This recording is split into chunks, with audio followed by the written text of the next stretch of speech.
Welcome to Cook Academy's Tasty Orzo. There's not much to say about this dish other than it's bloody delicious. Apparently, I'm not allowed to make any jokes about pasta as they're all terrible. Orzo, I've been told.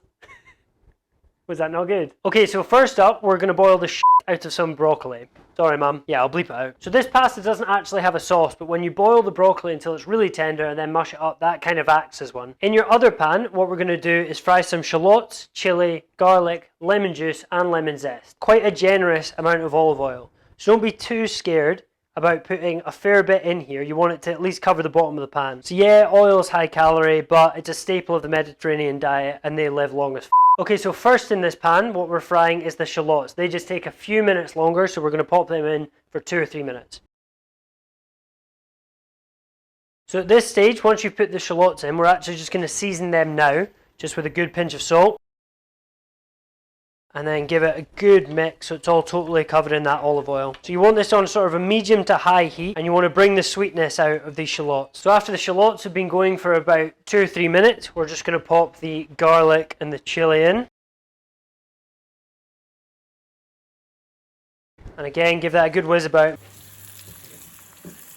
Okay, so once your broccoli has been on for about 12 minutes, or until you can kind of push your fork through it quite easily, you're going to want to take that off the heat and drain it.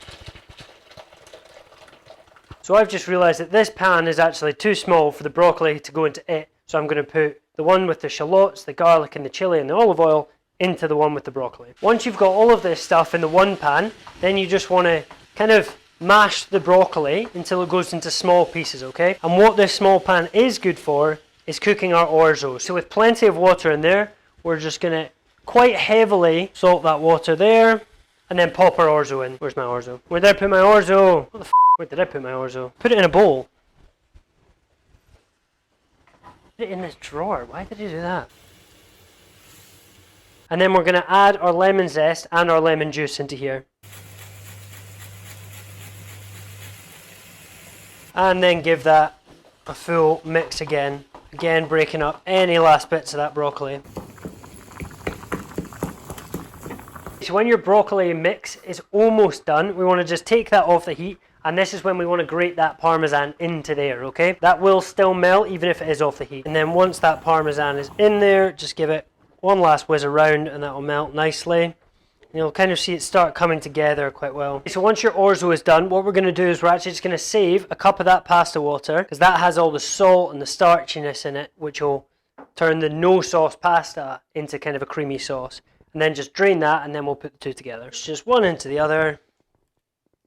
Get all that orzo in there. Give that a really good mix about. Make sure everything's completely amalgamated. That's right, I said amalgamated. And then last but definitely not least, just put that last little bit of pasta water back in there and one last mix around. You can already see that starchiness kind of bringing everything together. Okay, now if you want, you can just spoon that into bowls, or if you're really trying to impress someone, do this. Similar to our fluffy rice tutorial, we want to fill up a smaller bowl with our orzo.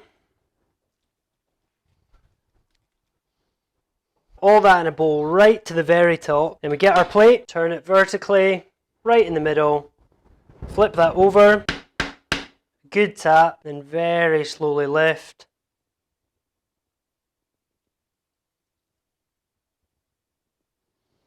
And there we go. Last thing, a little bit more parmesan, and then a couple of chili flakes on top.